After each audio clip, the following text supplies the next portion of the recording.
एकता परिषद के राष्ट्रीय संरक्षक आए मुरैना दौरे पर। बोले नदी नालों का अतिक्रमण होने से आती रहेगी बाढ़। सरकार ने जो पुल बनाए, पुलिया बनाई, सड़कें बनाई, वो बारिश और बाढ़ का सामना नहीं कर पा रही। जबकि अंग्रेजों के जमाने के पुल, पुलिया, डैम अब भी मजबूती से खड़े हैं। बड़ा दुख होता है कि अब सरकारें जनता की भलाई की नहीं सोचती, बल्कि ठेकेदारों को कितना फायदा होगा और कितना हाथ में आएगा, इस ओर काम करती है। ये बातें मीडिया से चर्चा के दौरान एकता परिषद के राष्ट्रीय संयोजक बीपी राजगोपाल ने कही। वह गुरुवार को मुरैना दौरे पर आए थे। पत्रकारों से चर्चा के दौरान राजगोपाल ने कहा कि वह भूमिहीन मजदूर आदिवासियों के हक के लिए लड़ रहे। बीओडो का समतलीकरण कर उसकी जमीन खेती योग्य बने, वो भूमिहीनों को मिले, इस दिशा में आंदोलन की रूपरेखा बना रहे। चंबल अंचल में आई बाढ़ व उनसे हुए प्राकृतिक नुकसान के बारे में उन्होंने कहा कि जो प्राकृतिक जल स्रोत थे वो लापता हो गए। नदी नाला तालाब सब जगह पर कब्जा कर लिया। ऐसी बाढ़ जिसे आपदा आती है, ऐसी जमीन पर आप आजाद नहीं करोगे तब तक ऐसा संकट आता रहेगा। कॉमन प्रॉपर्टी जो है इस पर बुरी तरह कब्जा हो गया, इसलिए जल संसाधन को रुकने के सारे जो जगह है उस पर कब्जा हो गया। तालाब, नदी, नाला सब तो लोगों के कब्जे हैं। तो पानी कहाँ बहेगा? तो पानी के लिए रास्ता कहाँ?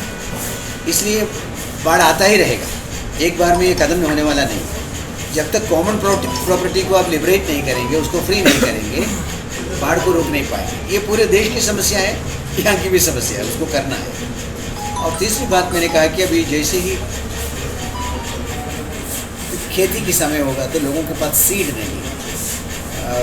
जितना सीड रखा हुआ था सब सड़ गया है, खाद्यान्न सब सड़ गया है। तो सीड की व्यवस्था कम नहीं है। हजारों बीघा जमीन की बात कर रहा हूँ मैं, उसमें सीड की आवश्यकता होगी।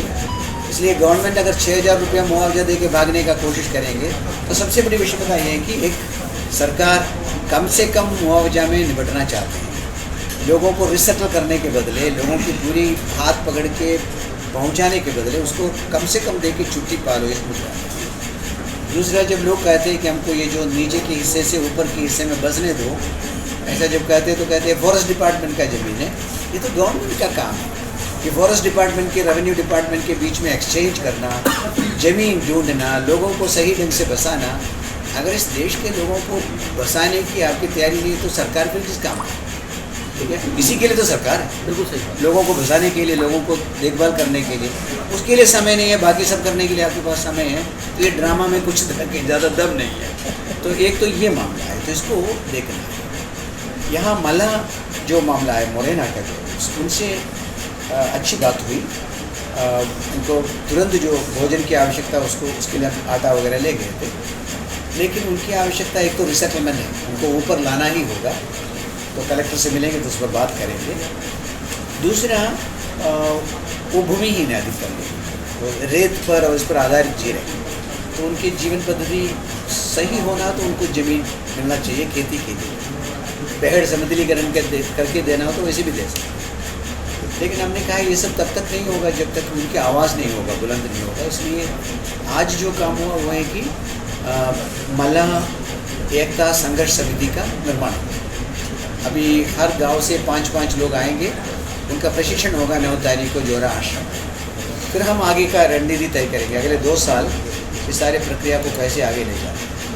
आज जितने भी पार्टी के नेतृत्व के लोग आए थे उन्होंने भी कहा कि हम इस काम में पूरा आपको साथ देंगे। तो ये एक बड़ा काम अभी विजिट का एंड में ये हुआ।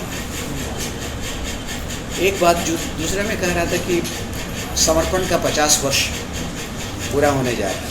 1972 में समर्पण हुआ, 2022 में 50 वर्ष मनाने जा रहे हैं। तो हम चाहते हैं कि जिस उद्देश्य को लेकर समर्पण का काम किया कि समाज में शांति हो, तो बंदूक जाने से कुछ शांति हुई, लेकिन पूर्ण शांति तो हुई नहीं। शोषण कदम नहीं हुआ, अन्याय कदम नहीं हुआ, अत्याचार का कदम नहीं हुआ, आदिवासियों के जमीन दबंगों के हाथ में छानत कदम नहीं हुआ, तो अन्याय कहाँ कदम हुआ? तो हम उस समय कह रहे थे कि बंदूक की अन्याय खत्म हो गया, लेकिन व्यवस्था में जो अन्याय उसको समाप्त करने का काम करें। मुरैना से देवेंद्र सिंह राजपूत की रिपोर्ट।